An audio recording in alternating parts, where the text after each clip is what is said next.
Me now is New York Republican Congressman Nick LaLota. He voted for former New York Republican Congressman Lee Zeldin on both speaker ballots this week. And Congressman, just talk to me a little bit about what the mood was like on the floor today, the mood among your colleagues, and what you see as the path forward at this time. Yeah, the mood has been hectic for a good couple of weeks now. 8 Republicans set a fire, 210 Democrats threw gasoline on that fire, knowing that we would get to this point. Normally it takes months, if not years, to build a campaign to be the Speaker of the House. There's a lot of relationships. There's a lot of policy issues that get developed on one's path to the speakership. We're at day 14, I think it is right now. It's frustrating that we don't have a speaker, but it's certainly no surprise to the 218 folks who set us down this path to vacate the chair and leave us in this purgatory of sorts where we don't have a speaker. The mood on the floor is hectic. It's a bit chaotic. It's unfortunate. There's real business to be done in this country. It ought to be done. But like Mr. Womack and Mr. Jimenez, I share in the notion that we need the right person to be the speaker who has the right policy priorities. That's what it's going to take to get my support. Can you identify that person? I mean, is there anyone in America right now who can get 217 votes on the House floor?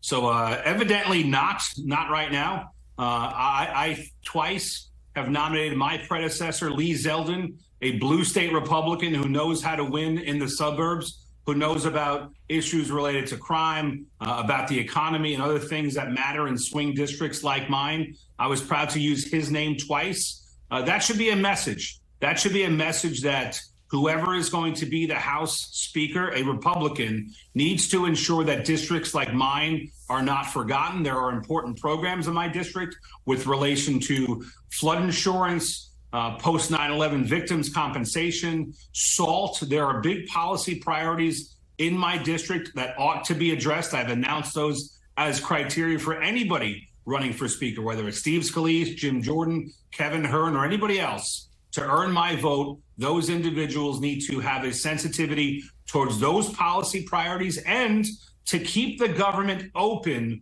while we pursue our commitment to America. Yes, the government is broken. Yes, the Biden administration needs to do a better job on our border. Yes, we need to cut spending in particular places, but we need to keep the government open while doing so. I will only give my vote to a candidate who properly demonstrates their ability to do so. We saw you talking to Jim Jordan on the floor. What have those conversations been like? Do they continue now? I mean, is there an active conversation between you and perhaps these other New York Republicans and Jim Jordan about getting your votes? Yes, Mr. Jordan called me at 10:45 last night in an attempt to win my vote. I'd become in a block of votes with Republicans also from Long Island, Anthony D'Esposito and Andrew Garbarino. And we want to make sure that any candidate for Speaker knows quite firmly that this ought to be a policy issue focused on things that can make our districts and our country better. I'm not settling for the, hey, Nick, I'm going to work on that. Your issues are important to me. I want to see folks co-sponsor bills to keep the government open. I want to see folks make public statements in support of SALT. I want to hear a speaker-designate candidate say that he would fund the 9/11 Victim Compensation Fund, that he would fund the National Flood Insurance Program. These are policy priorities important to my constituents, important to the country, and I'm going to insist on them in the next Speaker of the House. Does Jim Jordan need to step aside at this point so that somebody else gets a chance to try to earn these votes? You know, that's the decision that Mr. Jordan is going to make.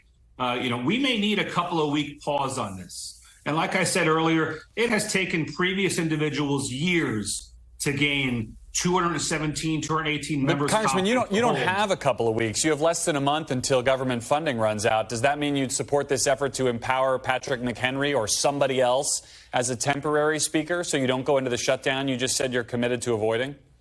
Well, you beat me to it. If you let me finish my sentence, sorry. That's what I would have said. I think the Speaker pro tempore, though it's a Latin term, should not be confusing to anybody. That is the temporary Speaker who has every right, responsibility, and authority to act. In fact, one would say he has a duty to act in the absence of a Speaker, much like a Vice President would act in the absence or in a vacancy of the office of President. It is literally in the title temporary Speaker that individual has the authority to act. That position was contemplated post 9/11, where we thought about losing multiple elected officials at our highest levels of government. I don't think a vote of the House is even required to empower the individual. Patrick's a humble individual in many cases. I don't think he's eager to seek that power, but I think he absolutely is within his authority to act upon it. Yeah, he seems eager to do just about anything but, based on my interactions with him. I also want to ask you a little bit about the tactics that have gone into this and the sort of toxic environment that seems to be taking place in the Republican conference on these votes. Your colleague Don Bacon from Nebraska has shared some pretty inflammatory text messages that he says were sent anonymously to his wife, pressuring him to vote for Jim Jordan. We've heard from other members about their staff receiving vitriol either behind the scenes or in public on social media.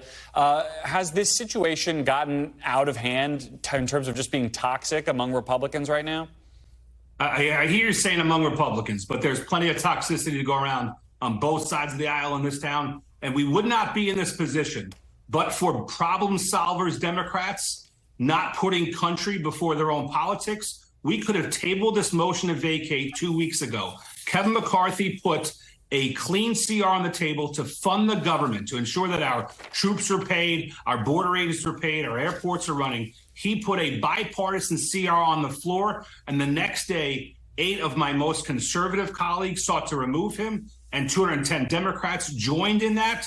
And problem solvers Democrats should have put their country before their own politics, and they should have tabled that motion while we iron things out. There's plenty of toxicity in this town, but it should not be assigned to just one party. I feel like there's an interesting and potentially troubling dynamic developing here where the Republicans who are most likely to work with Democrats are the ones who are most angry at Democrats for the fact that we are in this situation, for not coming to Kevin McCarthy's aid. Are you concerned that in a situation like to keep the government open, that there is now too much bad blood between folks like yourself and more moderate Democrats who would want to work together on some of these other issues, that it's going to be difficult to kind of, cover up those wounds, basically, and get the work done if and when you guys are ever able to do work again?